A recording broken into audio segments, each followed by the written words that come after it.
يلا بينا هنعمل لانش بوكس جديد. هنجيب التوست بتاعنا ونشيل الطروف بتاعته ونقطعه مربعات بالشكل ده. هبتدي بقى اقطعه، عندي قطعه على شكل ميكي، قطعت 2 بميكي و2 على شكل وردة، علشان دي انا هعمل في التجويف ده هعمله ايه، هعمل له حاجه كده جميله. المربع التاني بقى الفاضي هدهن 2 بالجبنه وهدهن 2 بالشوكليت. الشوكليت دي معموله صحيه في البيت، مش الشوكليت النوتيلا، والوصفة بتاعتها موجودة عندي على القناة، هتعجبكم، يا ريت تدخلوا تعملوها، واقتصادية 100% ومن غير تكلفة كتير. بعد كده قطعت اللانشون على شكل كمان وردة وحطيته في تجويف الوردة.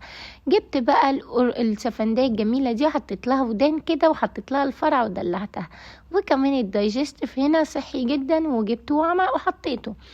البيض قسمته نصين، والخيار عملت فيه تجويفات بالوردة. جبنا بقى اللانش بوكس وبدأنا بقى نرص الحاجات التحفة دي. اول حاجة حطيتها المكسرات اللي بالجبنة، وكمان حطيت السفنداية وعملت عيون كده ودلعنا البيض بتاعنا، وحطيت الخيار وحطيت له الدبدوب العسل ده عشان ياكلوا بيه والدايجستيف، وبدأت ارص في التوست بتاعنا. وده كانت نهاية اللانش بوكس. يا رب يكون عجبكم، وبألف هنا وشفا على حبايبي الصغننين. مع السلامة.